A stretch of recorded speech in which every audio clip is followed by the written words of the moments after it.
ಗುರುಗಳು ಏನು ಮಾಡ್ತಾರೆ ಅಂದರೆ ಸನ್ಮಂಗಲ ಆಶೀರ್ವಾದ ಮಾಡ್ತಾರೆ.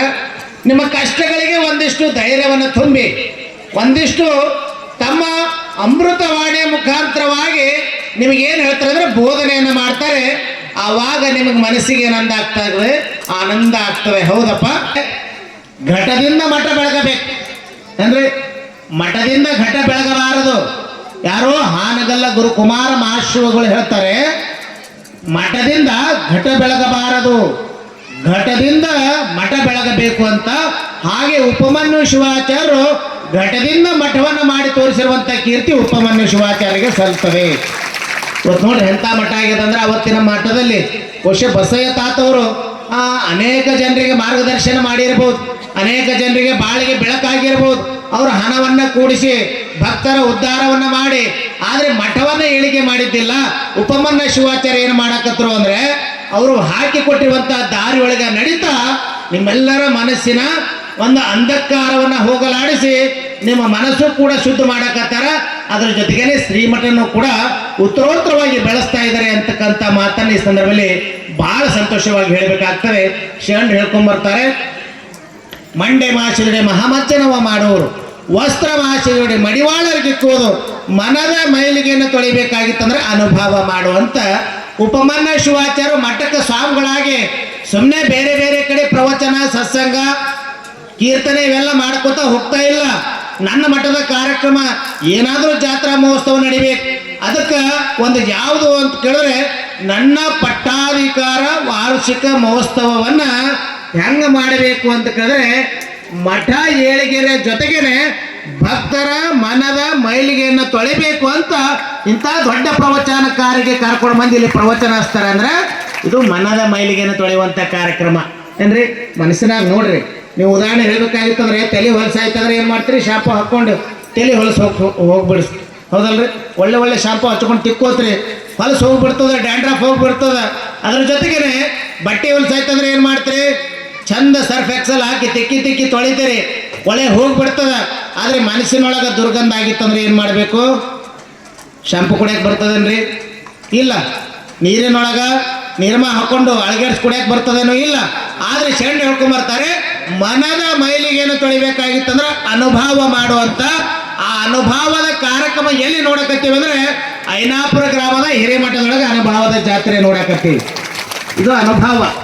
ಹೀಗಾಗಿ ಇವತ್ತು ಪರಮ ಪೂಜ್ಯರು ಬಹಳ ಸರಳ ಜೀವಿಗಳು.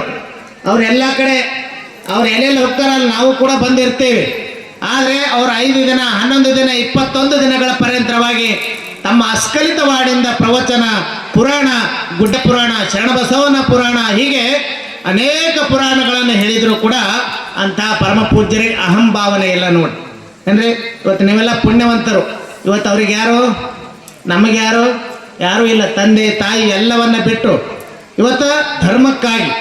ಅದಕ್ಕೆ ಒಬ್ಬ ಸುಭಾಷಿತಗಾರ ಹೇಳ್ತಾನೆ, ಯಾರು ಜೀವನವನ್ನು ಮುಡುಪಾಗಿಟ್ಟು ಧರ್ಮವೇ ನನ್ನ ಸರ್ವಸ್ವ, ಇಡೀ ಭೂಮಂಡಲ ಮೇಲಿರುವಂಥ ತಂದೆ ತಾಯಿ ಅಂದರೆ ನನ್ನ ತಂದೆ ತಾಯಿ ಅಂತಕ್ಕಂಥ ಭಾವವನ್ನು ಇಟ್ಕೊಂಡು ಇವತ್ತು ಧರ್ಮವನ್ನು ಬೆಳೆಸಬೇಕು ಅಂತ ಭಾವವನ್ನು ಇಟ್ಕೊಂಡರಲ್ಲ, ಅವರೇ ನಿಜವಾಗಲೂ ಕೂಡ ವೇದಿಕೆ ಮೇಲಿರುವಂಥ ಅನೇಕ ಪರಮ ಪೂಜ್ಯರು. ಇವ್ರಿಗೆ ಯಾರು ತಂದೆ ತಾಯಿ ಅಂದರೆ ನೀವೇ. ತುಲಾಭಾರ ಮಾಡಿ ನೋಡೋರು ನೀವೇ ಏನ್ರಿ, ಕೊಟ್ಟು ನೋಡೋರು ನೀವೇ. ಮತ್ತು ನೀವು ಭಾಳ ಶಾಣೆ ಇದ್ದೀರಿ, ಕೊಟ್ಟು ನೋಡಿರ್ತೀರಿ, ಕಸ್ಕೊಂಡು ನೋಡಿರ್ತೀರಿ. ಆದರೆ ನನಗನ್ನಿಸ್ತದೆ ಐನಾಪುರ ಗ್ರಾಮದಲ್ಲಿ ಕೊಟ್ಟು ನೋಡೋ ಭಕ್ತರಿದ್ದಾರೆ ವಿನಃ ಕಸ್ಕೊಂಡು ಹೋಗುವಂಥ ಭಕ್ತರಿಲ್ಲನೋ ಅಂತ ನನಗನ್ನಿಸ್ತದೆ. ಬಾಜು ಮನೆಕ್ಕಿಂದು ತೊಟ್ಟಲ್ ಕಾರ್ಯಕ್ರಮ ಇರ್ತದೆ. ಆ ಕೂಸಿನ ತಾಯಿ ಹೆಂಗಿರ್ತಾಳೆ ಅಂದ್ರೆ ಭಾಳ ತೆಳ್ಳಗಿರ್ತಾಳ್ರಿ. ಮತ್ತು ತೆಳ್ಳಗಿದ್ರೆ ಕೂಸು ಹೆಂಗಿರ್ತದ್ರಿ, ತೆಳ್ಳಗೆ ಇರ್ತದ. ಆ ಕೂಸಿನ ತಾಯಿ ಭಾಳ ತೆಳ್ಳಗಿರ್ತಾಳ, ಕೂಸು ತೆಳ್ಳಗಿರ್ತದೆ. ಆದರೆ ಈಕಿನ ಗೆಳತಿ ಭಾಳ ಗುಂಡಿರ್ತಾಳಿಲ್ಲ. ಈಕೆ ಏನು ಮಾಡ್ತಾಳೆ ಅಂದರೆ ಯಜಮಾನನಿಗೆ ಕೇಳಿ, ನೋಡಿ ನನ್ನ ಗೆಳತಿ ಮೊದಲನೇ ಹೆರಿಗೆ ಒಳಗೆ ಗಂಡ ಮಗನಿಗೆ ಜನ್ಮ ನೀಡ್ಯಾಳ, ಅದಕ್ಕೆ ಒಂದಿಷ್ಟೇ ಕೆಂಪು ಗೋಯಮಿ ಅಂತಾಳಲ್ರಿ. ಈಗೆಲ್ಲ ಕೆಂಪು ಭಾಳ ಪಿರಿಯಾಗ್ಯಾರ ಇವ, 1.5 लाख ಹೋಗ್ಯಾರ. ಆದರೆ ಆ ತಾಯಿ ಏನು ಮಾಡ್ತಾಳಂದ್ರೆ 1 ಗುಂಜಿನೋ 2 ಗುಂಜಿದಾಗ ಮುಗಿದು ಹೋಗ್ತದೆ. ನೀವು ಭಾಳ ಜಾಣ್ರು ಏನು ಮಾಡ್ತೀರಿ ಅಂದ್ರೆ ಉಂಗುರು ಯಾಕೆ ಇದ್ದಾಗ ಹೆಬ್ಬಾಳಿಗೆ ಇಕ್ಕಂಗಿಲ್ಲ, ಉಂಗುರು ಬೆರಳಿಗೆ ಇಕ್ಕಂಗಿಲ್ಲ, ಆ ಕೂಸಿನ ಕಿರಿ ಬೆರಳಿದಾಗ ಇರ್ತೀರಿ. ಅದು 1 ಗುಂಜಿನ 2 ಗುಂಜಿದಾಗ ಮುಗಿದು ಹೋಗ್ತದ. ಹೋಗುವಂಥ ಸಂದರ್ಭದಾಗ ಆ ಕೂಸಿನ ತಾಯಿ ಅಂತಾಳೆ ಆಕೆ ಗೆಳತಿಗೆ, ಯಾಕವ ಇದು ಭಾಳ ವಜ್ಜಿ ಮಾಡಕತ್ತಿದಿ ಅಂತಾಳಲ್ರಿ ಅವ. ವಜ್ಜಿ ಮಾಡಕತ್ತಿದ್ವಿ. ಯಾಕೆ ವಜ್ಜಿ ಮಾಡಕತ್ತಿದ್ವಿ ಅಂತ ಅಕ್ಕಿ ಅಂತಾಳ. ಯಾಕೆ ಅಂತಾಳ ಅಂತ ಕೇಳಿದ್ರೆ, ನನ್ನ ಮಗನಿಗೆ ನನ್ನ ಮಗ ಭಾಳ ತೆಳ್ಳಗಿದ್ದನು, ಅದಕ್ಕೆ ನನ್ನ ಮಗನಿಗೆ 2 ಗುಂಜದಾಗೆ ಉಂಗುರಿಟ್ಟು ಮುಗಿಸಿದಳು. ಮತ್ತು ಮುಂದಿನ ವರ್ಷ ಈಕಿನೂ ಕೂಡ ಗಂಡು ಮಗನಿಗೆ ಜನ್ಮ ನೀಡಿದಳು. ಅಂದ್ರೆ ಭಾಳ ಗುಂಡಿರ್ತಾಳೆ ನೋಡ್ರಿ. ನನ್ನ ಮಗನಿಗೆ 2 ಗುಂಜದಾಗೆ ಮುಗಿಸಿದಳು. ಆದರೆ ನನ್ನ ಮಗನಿಗೆ ಉಂಗುರಿಟ್ಟು 3 ಗುಂಜಿ ತಗೋಬೇಕಂತ ಆಸೆ ಪಡಕತ್ತಾಳಲ್ಲ ಅಂತ ಆ ಕೂಸಿನ ತಾಯಿ ವಿಚಾರ ಮಾಡ್ತಾಳೆ. ಹೌದಲ್ರಿ? ಹಂಗ ನಾ ಈ ಮಾತು ಯಾಕೆ ಹೇಳಕತ್ತೀನಿ ಅಂದ್ರೆ, ಆ ಕೂಸು, ಆ ತಾಯಿ, ಆ ಉಂಗುರ ಬಗ್ಗೆ ನಾ ಹೇಳಕತ್ತಿಲ್ಲ. ಸಿದ್ಧಲಿಂಗೇಶ್ವರರ ಒಂದು ಕಾರ್ಯಕ್ರಮದಲ್ಲಿ ಗುಡಿ ದೇವಸ್ಥಾನ ನಿರ್ಮಾಣ ಆಗಕತ್ತೈತಿ. ಇದು ಪ್ರಥಮ ವರ್ಷದ ಪಟ್ಟಾಧಿಕಾರ ವಾರ್ಷಿಕ ಮಹೋತ್ಸವ. ಆ ವಾರ್ಷಿಕ ಮಹೋತ್ಸವಕ್ಕೆ ನೀವೇನು 500 ರೂಪಾಯಿ ಕೊಟ್ಟಿರಲ್ಲ, ಒಳಗಿರುವಂತ ಸಿದ್ಧಲಿಂಗ ಮುತ್ತೆ ಭಾಳ ವಜ್ಜೆ ಆಗಕತ್ತೈತಿ. ಹೆಂಗ ತಾಯಿ ಗೊಜ್ಜೆ ಆಗಿತ್ತು ನೋಡಿ, 2 ಗುಂಜಿದಾಗೆ ಮುಗಿಸ್ಯಾಳ.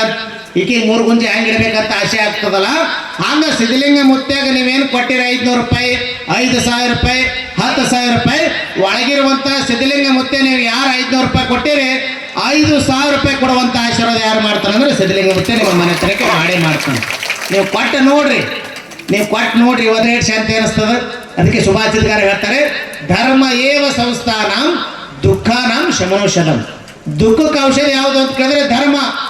ನೀವು ಇಲ್ಲಿ ಮಠಕ್ಕೆ ಬಂದು ಒಂದು ಅರ್ಧ ತಾಸು ನೀವು ಕುತ್ಕೊಂಡ್ರಿ, ಅಪ್ಪಗಳ ಜೊತೆ 1-2 ಮಾತುಗಳು ಕೇಳಿದ್ರಿ ಅಂದ್ರೆ ಎಷ್ಟು ಆನಂದ ಆಯ್ತಪ್ಪ, ಮನಸ್ಸಿಗೆ ಬಹಳ ಆನಂದ ಆಯ್ತು ಅಂತ ಹೋಯ್ತೀರಿ ನೀವು, ಹೋಯ್ತಿರಲ್ರಿ. ಆದರೆ ಅವರೆಲ್ಲ ಕಷ್ಟಗಳನ್ನ ಅಜ್ಜೋರು ಏನು ಮಾಡ್ತಾರೆ ಅಂದ್ರೆ ಹೊಟ್ಟೆಗೆ ಇಟ್ಟುಕೊಂಡು ನಿಮಗೆ ಮಂಗಲ ಆಶೀರ್ವಾದ ಮಾಡ್ತಾನೆ. ಹಾಗಾಗಿ ಸದ್ಗುರು ಒಂದೊಂದು ಗ್ರಾಮಗಳಲ್ಲಿ ಇರುವಂಥದ್ದು ಬಹಳ ವಿಶ್ವಕ್ಕೆ ಶಾಂತಿ ಅಂತಕ್ಕಂಥ ಸಂದೇಶ ಕೊಟ್ಟಿರುವಂಥವ್ರು ಯಾರು ಅಂತ ಕೇಳಿದ್ರೆ ರೇಣುಕಾದಿ ಪಂಚ ಆಚಾರ್ಯರು. ಅಂಥ ಪಂಚ ಆಚಾರ್ಯರ ಕರುಳಿನ ಕಂದನಾಗಿ ಉಪಮನ್ಯು ಶಿವಾಚಾರ್ಯ ನಿಮ್ಮ ಊರಿಗೆ ಸಿಕ್ಕಿದ್ದಾರೆ ಅಂದ್ರೆ ನೀವೇ ಪುಣ್ಯವಂತರು ಅಂತಕ್ಕಂಥ ಮಾತನ್ನ ಈ ಸಂದರ್ಭದಲ್ಲಿ ನಿಮ್ಗೆಲ್ಲ ತಿಳಿಸಿ, ಬಹುಶಃ ನಿಮ್ಮ ಮನ್ಯಾಗ ಏನೇ ಮಾಡಿದ್ರೆ ಅಂದ್ರೆ ನೀವೇನು ಮಾಡ್ತೀರಿ, ಇಡ್ಲಿ ಮಾಡಿದ್ರೆ ಮನೆಗೆ ತಿಂತೀರಿ, ಹೌದಲ್ರಿ?